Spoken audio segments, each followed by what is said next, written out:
নির্বাচন কমিশনে করা নিয়ম, বুথের 100 মিটারের মধ্যেই বন্ধ করতে হবে মোবাইল ফোন। যুবসাথীতে টাকা পেতে দেরি হচ্ছে, ভুল সংশোধনের নতুন আপডেট দেখে নিন।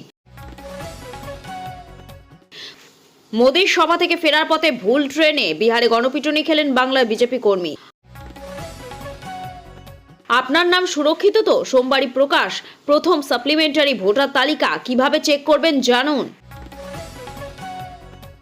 শুভেন্দুর পাখির চোখ ভবানীপুর, 24 থেকে 27 এপ্রিলের মধ্যেই বড় প্রচার কর্মসূচি নরেন্দ্র মোদীর। বিজেপি মৎস্যপ্রীতি, মাছ ভাতে মধ্যাহ্নভোজ শুভেন্দুর, মাছ হাতে প্রচারে বিধাননগরে প্রার্থী।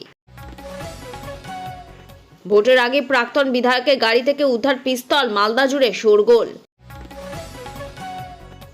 আগে ঘর সামলা, পরে ভাববি বাংলা, বিজেপিকে কটাক্ষ কুণাল ঘোষের, কারণ কি? ভোটের মুখে দলবদল, কংগ্রেসে বড়সড় ভাঙন, তৃণমূলে যোগদান একাধিক নেতা নেত্রীর। 48 ঘন্টার মধ্যে ইরানে হামলা হবে, ট্রাম্পের হুমকি শুনেই জবাব দিল তেহরান। হরমুজ নিয়ে স্পষ্ট বার্তা। রাজ চক্রবর্তীকে 50,000 ভোটে হারাবো, হুঙ্কার কৌস্তবে। ভোট প্রচার থেকে আর কি বার্তা? ব্যারাকপুরে প্রচারে ঢাক ঢোল বাজালেন রাজ, পাল্টা হুঙ্কার ঘরের ছেলে বিজেপি কৌস্তভের। 1 কোটি বেশি নাম বাদ যাবে, ভবিষ্যৎবাণী করলেন দিলীপ। ভবানীপুরে মমতা বিরুদ্ধে পুনম বেগম, নন্দীগ্রামে শুভেন্দুর বিরুদ্ধে হুমায়ুন, কাকে দাঁড় করালেন জানেন? পবিত্র করের বাড়ির সামনে চোর চোর স্লোগান, শুভেন্দু সবার পরই তপ্ত নন্দীগ্রাম। 3 মিনিটেই পেয়ে যাবেন সিলিন্ডার, চালু হয়ে গেল এলপিজি এটিএম। দক্ষিণে ধীরে ধীরে কাটছে বৃষ্টি, ভ্রুকুটি, কিন্তু উত্তরে কি হবে? প্রেম করে বিয়ে, পণ না মেলায় বিয়ের 4 মাসের মধ্যে স্ত্রীকে 20 ইঞ্জেকশনে খুন, গ্রেফতার স্বামী। ক্ষেত মজুরি না খাটলে হাড়ি চড়ে না, প্রচারে বেরোলে সংসারে কি হবে, দুশ্চিন্তায় সিপিএম প্রার্থী। যুদ্ধে আবহে কাতারে ভেঙে পড়ল সেনার কপ্টার, মৃত 6। ঝড় বৃষ্টিতে পেঁয়াজ ও ধান চাষে ব্যাপক ক্ষতি, মাথায় হাত কৃষকদের। আমি তোমাদেরই লোক, প্রচারে বেরিয়ে গৃহস্থের হেসেলে রুটি বেললেন পুরসভা তৃণমূল প্রার্থী। ভোট বড় বালাই, প্রচারে বেরিয়ে বৃদ্ধের দাড়ি কামালেন দুবরাজপুরে বিজেপি প্রার্থী। শুভেন্দুর উস্কানিতে ছেঁড়া হলো তৃণমূলে পোস্টার, মমতার কেন্দ্রে অশান্তিতে বিজেপি বিরুদ্ধে কমিশনে নালিশ। এতক্ষণ শুনছিলেন সংবাদ শিরোনাম, এবার আসছে বিস্তারিত খবরে। মোদির সভা থেকে ফেরার পথে ভুল ট্রেনে বিহারে গণপিটুনি খেলেন বাংলা বিজেপি কর্মী। বিজেপি শাসিত ভিন রাজ্যে বাংলার পরিযায়ী শ্রমিকদের বাংলাদেশি দাগিয়ে মারধরের অভিযোগ দীর্ঘদিনে। এ বিষয়ে সরব বাংলার মুখ্যমন্ত্রী মমতা বন্দ্যোপাধ্যায়, তৃণমূলের সর্বভারতীয় সাধারণ সম্পাদক অভিষেক বন্দ্যোপাধ্যায়। এবার প্রধানমন্ত্রী নরেন্দ্র মোদীর সভা থেকে ফেরার পথে বিহারে আক্রান্ত হলেন বাংলার এক বিজেপি কর্মী। ছেলে ধরা সন্দেহে তাকে গণপিটুনি দেওয়া হলো। কোনো মতে প্রাণে বেঁচে বাড়ি ফিরে এসেছেন ওই ব্যক্তি।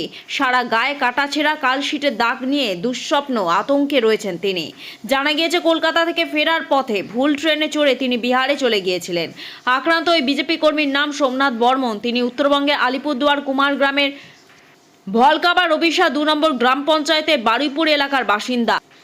জানা গিয়েছে গত শনিবার প্রধানমন্ত্রী নরেন্দ্র মোদীর সভা ছিল কলকাতার ব্রিগেড প্যারেড গ্রাউন্ডে। উত্তরবঙ্গ থেকে পেশায় দিনমজুর সোমনাথ বর্মনও মোদীর সভায় যান।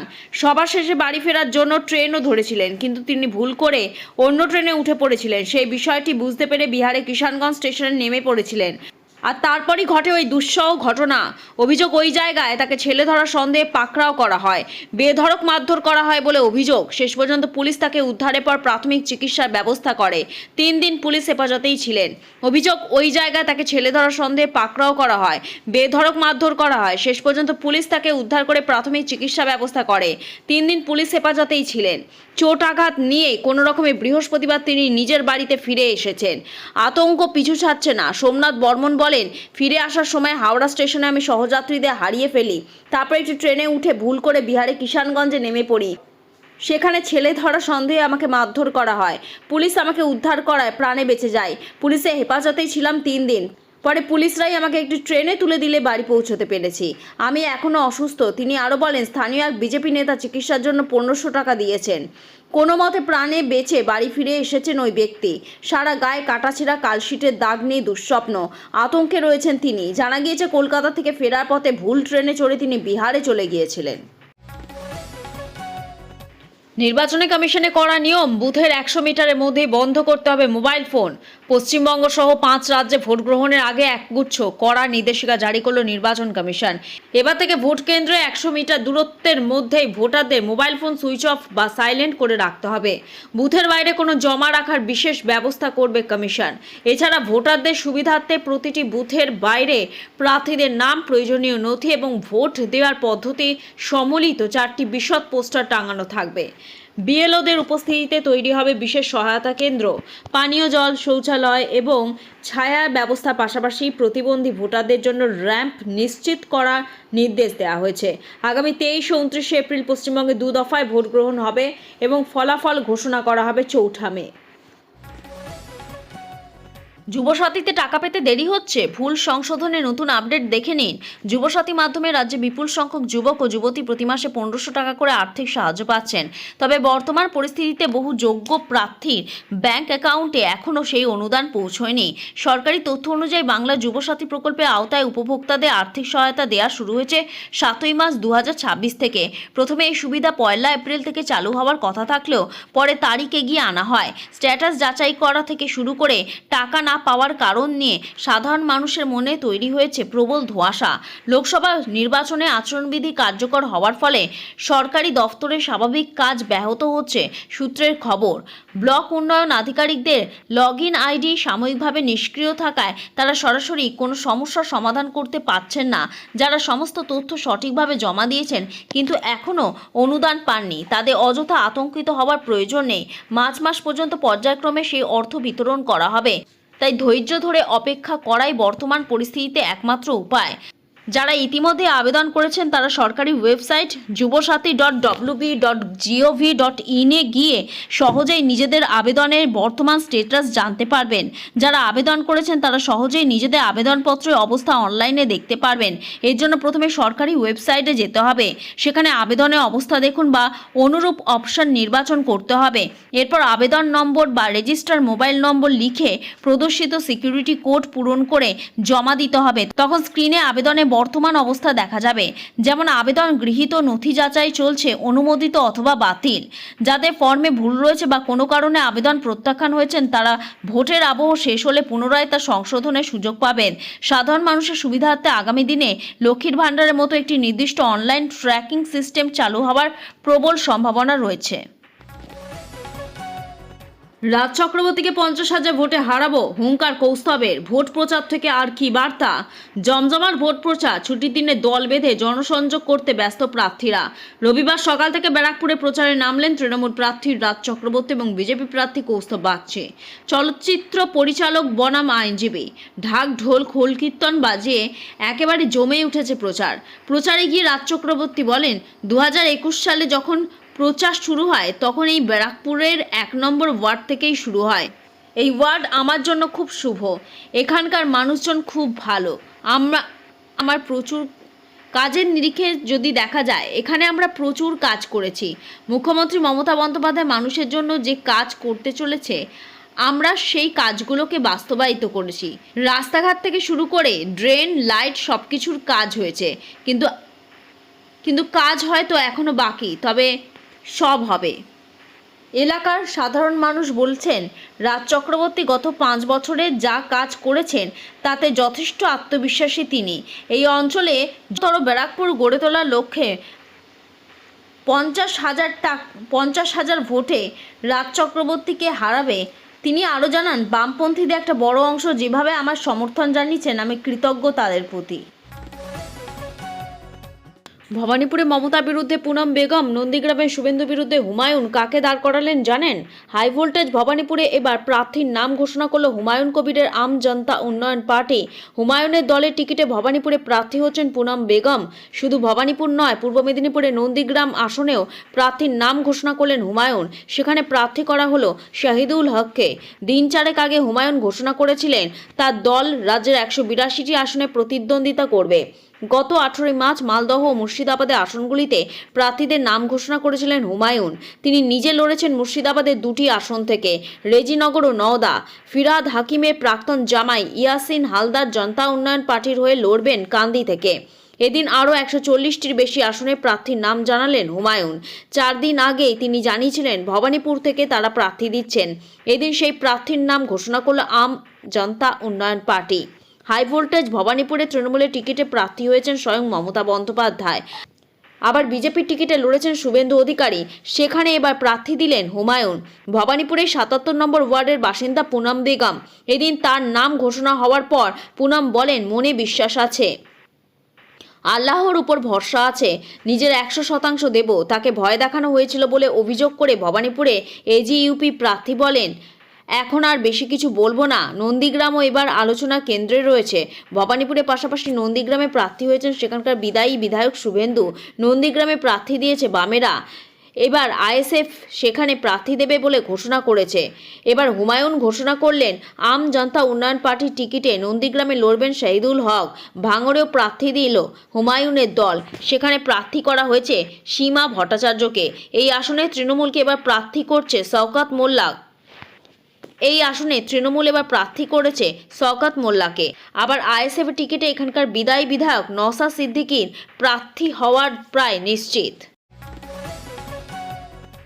3 মিনিটেই পেয়ে যাবেন সিলিন্ডার। চালু হয়ে গেল এলপিজি এটিএম।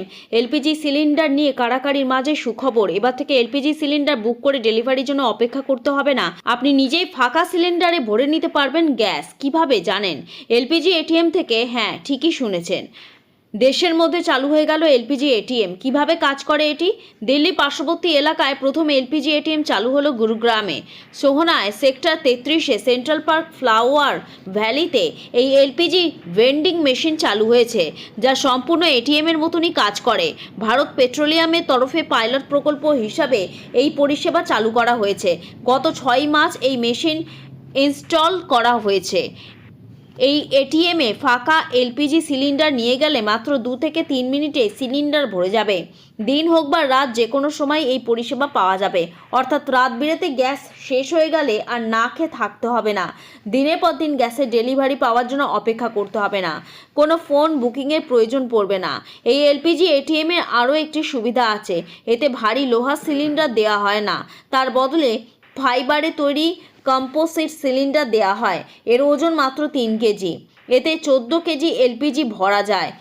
এই সিলিন্ডারটি স্বচ্ছ হওয়ায় এতে সহজেই দেখা যায় যে কতটা গ্যাস বাকি রয়েছে। ধীরে ধীরে কাটছে দক্ষিণে বৃষ্টি ভ্রুকুটি, কিন্তু উত্তরে কি হবে? বসন্তে বৃষ্টি, মনোরম আবহাওয়া গোটা রাজ্য জুড়েই। রবিবার থেকেই ঝড় বৃষ্টির সম্ভাবনা কমবে। দিন ও রাতের তাপমাত্রা ক্রমশ বাড়বে। উঠেছে রোদ, ফলে তাপমাত্রা ধীরে ধীরে গ্রাফ চড়বে বলেই মনে করছে আবহাওয়াবিদরা। বাতাসে আপেক্ষিক আর্দ্রতা ঘোরাফেরা করছে 81 থেকে 95% মধ্যে। বৃষ্টি হয়েছে 5 মিলিমিটারের মধ্যে।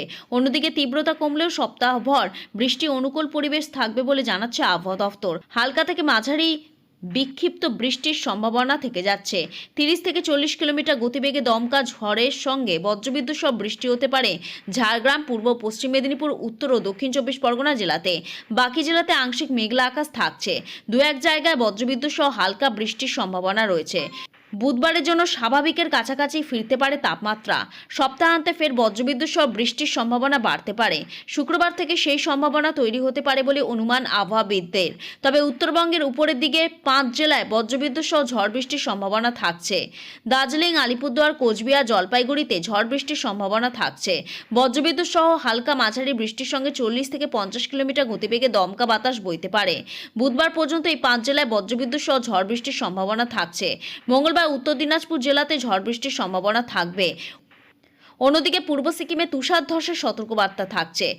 গ্যাংটক ও প্যাকিয়ং জেলার উঁচু অংশে সতর্কতা জারি। ঝড় বৃষ্টিতে পেঁয়াজ ও ধান চাষে ব্যাপক ক্ষতি, মাথায় হাত কৃষকদের। কালবৈশাখী ঝড় বৃষ্টিতে কাটোয়ায় বেশ কিছু এলাকায় কৃষি জমির ক্ষয়ক্ষতি হয়েছে। ঝড় বৃষ্টির পাশাপাশি কোথাও কোথাও শিলাবৃষ্টি হয়েছে। স্থানীয় সূত্রে জানা গেছে, কাটোয়ার সুতপুর, টিকরখাজি, পলসোনা, কোয়ারা, দোনা, মেজিয়ারি প্রভৃতি এলাকায় সবচেয়ে বেশি ক্ষতি হয়েছে পেঁয়াজ চাষে। খড়ি নদী সংলগ্ন বিঘার পর বিঘা পেঁয়াজ জমি জলমগ্ন। কৃষকরা জলের তলা থেকে পেঁয়াজ তুলে যতটা পারছেন বাড়ি নিয়ে যাওয়ার চেষ্টা করছেন। পালসোনা অঞ্চল তৃণমূল সভাপতি বীরবল মণ্ডলের দাবি, শুধুমাত্র পালসোনা অঞ্চলেই প্রায় 300 বিঘা পেঁয়াজ জমি জলমগ্ন। আমরা কৃষকদের ক্ষতিপূরণের জন্য সরকারের থেকে আবেদন করেছি। পাশাপাশি কাটোয়ার কারই ও গিধগ্রামের কলসা এলাকায় পেঁয়াজের পাশাপাশি বোরো ধানের জমিতেও ক্ষতি হয়েছে বলে স্থানীয়রা জানিয়েছেন। এই সময় ধান গাছে থোড় এসেছে। শিলাবৃষ্টির জেরে ধান গাছগুলি নুয়ে পড়েছে। ফলন কমে যাওয়ার আশঙ্কা করছেন স্থানীয়রা। যদিও কৃষি বিভাগের পূর্ব বর্ধমান জেলা উপকৃষি অধিকর্তা অমর মণ্ডল বলেন, শুক্রবারে ঝড় বৃষ্টিতে তেমন ক্ষয়ক্ষতির খবর নেই। কাটোয়া, ভাতার ও মঙ্গলকোট এলাকার কিছু অংশে হালকা শিলাবৃষ্টি হয়েছিল, তাতে উল্লেখযোগ্য ক্ষয়ক্ষতি কিছু হয়নি। নদী তীরবর্তী যেসব জমি জলমগ্ন রয়েছে সেই জল দ্রুত নেমে যাবে, আমরা নজর রাখছি। কাটোয়ার আলমপুর অঞ্চলের বরমপুর গ্রাম আনারুল শেখ নামে এক ব্যক্তির খড়ের ছাউনি মাটির বাড়ির চাল উড়ে গিয়েছে। ঘরের জিনিসপত্র তছনছ হয়ে যায়। পরিবারের 4 জন সদস্য আশ্রয় নিয়েছেন প্রতিবেশী বাড়িতে। গত শুক্রবার পূর্বস্থলী মন্তেশ্বর বিভিন্ন এলাকায় প্রচুর বৃষ্টিপাতের সঙ্গে বিক্ষিপ্ত শিলাবৃষ্টিতে পেঁয়াজ ও ধানের ক্ষতির আশঙ্কা চাষিদের। কারণ এখনো পর্যন্ত পূর্বস্থলী 1 ও 2 নম্বর ব্লকের বিভিন্ন এলাকায় পেঁয়াজ উঠেছে। বহু পেঁয়াজ এখন জমিতেই পড়ে রয়েছে। ইনজারুল শেখ নামের এক চাষি বলেন, খুব অল্প পরিমাণ শিলাবৃষ্টি হলেও প্রচুর বৃষ্টি হয়েছে, সঙ্গে ঝড়টাও হয়েছে প্রচুর পরিমাণে। পেঁয়াজ ও ধানের ক্ষতির আশঙ্কা রয়েছে।